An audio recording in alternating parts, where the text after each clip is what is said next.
যেহেতু মাল বানাইবার লেগে এমবিসি না আর কেউ 2 নম্বরই মাল বানাইতে দিতাম না। আমি আপনারা বন্যার সময় এই লাইনার যাইতাম না। আর কোনদিন যদি সুযোগ পাই ছাতক যদি আই ওই 22 সালে আসলাম রাত্রে আধা বতো আইনটা মাঝে কয় ই নদীর মধ্যে আইনা কয় ডাকাইতে ধরবে একটু পরে।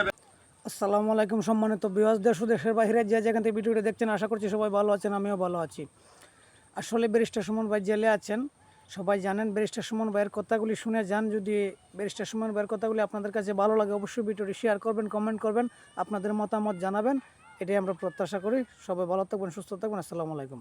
আমি যেহেতু মাল বানাইবার লেগে এমবিসি না আর কেউ 2 নম্বরই মাল বানাইতে দিতাম না। আমি আপনারা বন্যার সময় এই লাইনার যাইতাম না। আর কোনদিন যদি সুযোগ পাই ছাতক যদি আই ওই 22 সালে আসলাম রাত্রে আধা বতো আইনটা মাঝে কয় ই নদীর মধ্যে আইনা কয় ডাকাইতে ধরবে একটু পরে বেলে। এবার আমি যে কিতা কমে তুমি কও কিতা ডাকাই ধরবে আলা বুঝছে না তা ডাকাইতের সাথে। এরপরে বেটার লিয়া গিয়া টানাত গিয়া কত ঝামেলা জুমেলা বাড়ে আইছি। এরপরে এবারও আইছি, এবার দিনও আইছি, বাবার ডাকাইতে নিরাইত ধরে।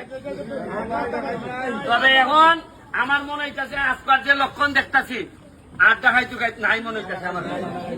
তবে মানুষ পড়াশোনা করলে মানুষ অর্থনৈতিক ভাবে আগাইলে চুরি ডাকাতির মানুষ থাকে না। আমি যত কাল পারছি সরকারি ভাবে জননেত্রী শেখ হাসিনার যত কাল পারেন আপনাদের এমপি চেয়ারম্যান সাহেবদের মাধ্যমে চাউল পাঠাইতেছেন। আমি আমার নিজের ব্যারিস্টারির ইনকাম থেকে কয়েক লাখ টাকা ত্রাণ লইয়াছি আপনাদের এলাকার।